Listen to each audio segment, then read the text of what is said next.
flying high up above, while I'm patiently waiting.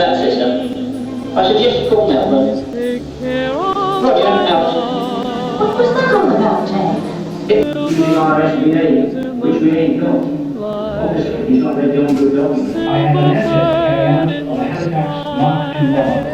That's the one which is fitted with Many times has he told me we love both you and I.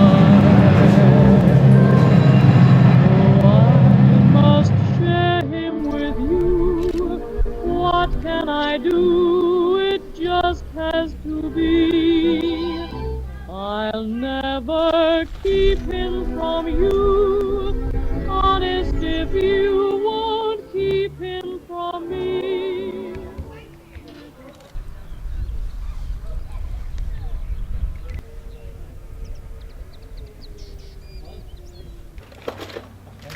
There's one in top of jet washer for some reason. I don't know what it's like. I saw it. Don't know what condition it's in. That'll do. Don't matter what condition. It's got some bristles on it.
He was lucky he never got shot down.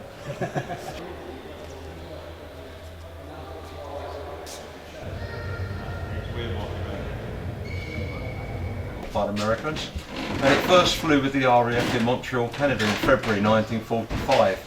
The war in Europe finished on May the 8th, so this went sent down to help out with the British Pacific Fleet in Northern Australia, New Guinea, Philippines, India, Egypt, occasionally to Tokyo, and it ended up in Burma. In 1953 it went to Croydon Airport and it was converted to a holiday plane for 28 people to go on holiday to Guernsey and Jersey. The RAF had it back for 5 years as a troop carrier. After that it was a holiday plane. At the end of its life it went down to Southend and it was converted to an oil slick sprayer. So where the seats are now there'll be drums of oil slick fluid. And it was with Aero Antigua Coventry doing oil slicks around the coast of England. And when it had flown for 54 years it was scrapped, offered to us. Unfortunately it came on the back of 2 lorries, the engines are seized up, controls and dials missing in the cockpit, there was no windows, no seats, no floorboards. We've done it all up. And for the first time in 13 years, the last 4 weeks we've had both engines going on it. All done by volunteers. Yeah. Unbelievable. Yeah. The last one was built in 1946 and there's over 400 still flying in the world at the present time. Do anything. If we wanted to go for a nice holiday to Australia in this today, you would get there in 2 weeks' time. You could do it in a jet in 24 hours. Our range is only 1,600 miles. We do use a gallon of fuel for every 2 miles and we fly at 10,000 feet at 170 miles an hour. If you've got 4 weeks holiday, you'd have to get off the other one at the other end and get one back straight back. They could tow 2 Wacko gliders, there's a Wacko glider over there, and they could retrieve a glider. They put stakes in the ground, or wire across. These would come in at a stalling speed, collect the glider, tow it across the field and take it back to base and reuse it. It might be full of wounded troops. This plane is a C-47 transport plane. We could get a Jeep in here, or a field gun, or 4 mules, or live cows. Take to Burma, they would kill them in the jungle. The mules hated coming in here. Before we undo this door, we have to blindfold them, because once they smelt the fresh air, they would come charging down here and might fall out the door and break their legs, and the handlers will be with them as well. Another thing, before they go in the jungle, they cut their voice boxes so they can't go "ee-haw" and attract the enemy. But unfortunately for the troops, they did come back, and they didn't know when they was going to come back. You might have been leading a mule through the jungle thinking its voice box had gone, and suddenly it's come back. I looked this up on the internet because I'm quite interested about that, you know. Yeah. They slept with them. They were such a lovely animal to do everything with, you know. So sure-footed as well. Yeah. Excellent. Yeah.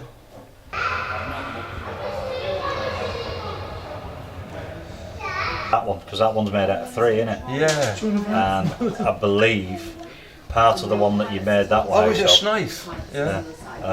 is part of that one. We had a lovely old chap here last week. He come in with all his medals on. We was unloading our Hurricane off the back of a lorry because it had been in York for a week. Yeah. And I said, "Are you ex-RAF?" So he said, "You're flight engineer." He said, "In Halifax." He said, That's "Are what you I going mean. in?" And he said, "No, they won't let me. There's no one here to do it." I went straight across to the office and got the key. Took the old boy in there for half hour. Come out. He come all the way from Norfolk, and he was 91.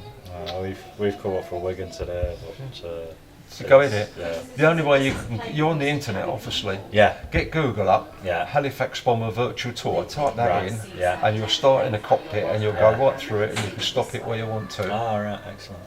Yeah, there's Yeah. nobody here. The Brian would have done it, but he's not here today. But I don't think he's got a key. We have to get it off the boss in the office. Well, yeah, he was actually based there. How many missions did he do? There's only about 30 in there, but I think that's his fourth, Is this fifth old, log. that's it. That was his first, complete Yeah. set. Yeah. This old boy, he did 70. Yeah. This old chap last week. I couldn't believe it.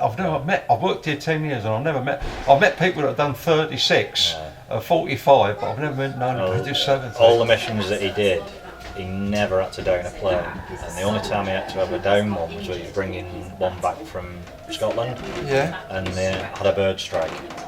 This had a bird strike. He got it down without the engines going. Yeah. They had a bird strike and he had to down it, and that was the only time It's he lovely had... to keep this, these things. People give them to the museum here, but sometimes they No, don't get put on display. I would never- keep it. I would never get rid of it. It's memories, isn't it? Yeah.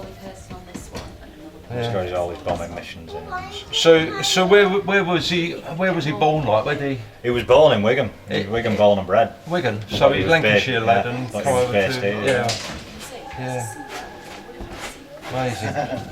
It's lovely. It's lovely to get these old chaps in. I mean, sometimes it's a hard job to get them out. Yeah. Once they're in, we have to bounce them down on their backsides, Yeah. and there's so many obstacles in there. Yeah. Mainly getting them past the mid-upper gun. Yeah. They have to walk crab fashion past Yeah. it. Although there is all handrails in there. But they come out crying sometimes because they remember all the mates they've lost. Yeah. Because every 4 went up, one wouldn't come back, Yeah. obviously. Yeah. Well, I know he said when he, grandfather-in-law, when he passed out, they said you can either go on the Halifax or you can go on the Lancaster. And he said I had a look around both and I decided on the Halifax because it was bigger. The Halifax is a better plane to get out of. Yeah, that's I've what been he in said. a Lancaster bomber. Yeah. You get in here, and it's very claustrophobic getting to Yeah, the front. that's A what lot he of said. climbing about. Well, even the Halifax, if you look at it on the internet, you'll see when you get in, there's 2 or 3 steps to get up. Yeah. Then there's 2 3-seater rest seats. Yeah. And then once you get past them, the pigeon box is there. Then it gets like this, very narrow. Yeah. And what their main worry is if anybody has a heart attack or a stroke or anything, and they're getting them out, especially if they've gone right through to the bomb bay at the front, to get them through the gaps. Well, it'd be done. We haven't got a bomb bay on that to drop them out of, unfortunately. Oh, no, it was weird. Yeah, don't worry. Phone in, and then you will get taken inside it. They only let 4 people at a time go in, Yeah. because they're obviously getting past the obstacles. But you'll love it. Yeah. And get some lots of pictures taken when you're in there. Yeah. And he was a flight engineer, was he? Yeah, he was a Flight engineer. So see, they're the worst seats to get into. The flight engineers and the pilot seat. They've got a bit of climbing to do. Yeah. So he was second pilot, really.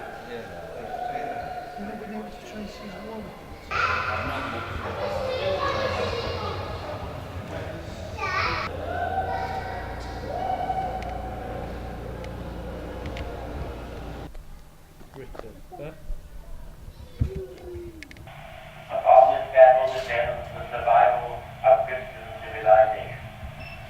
Upon it depends our own British life and the long continuity of our institutions and our empire.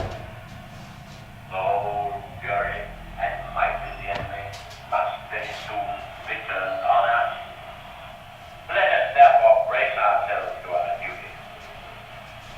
So bear ourselves to give the British Empire and its Commonwealth last for 1,000 years.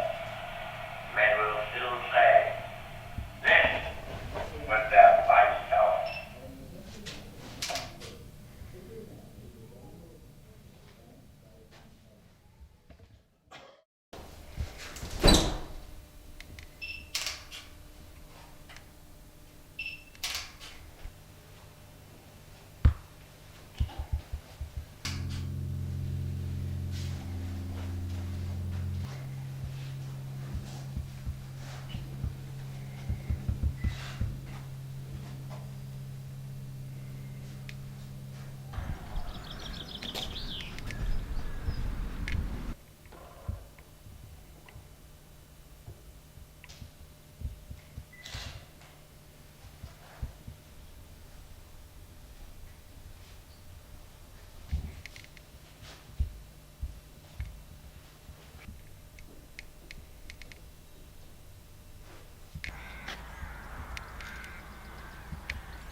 Like I do, take him safely and then silver wings in the moonlight bring him homeward again.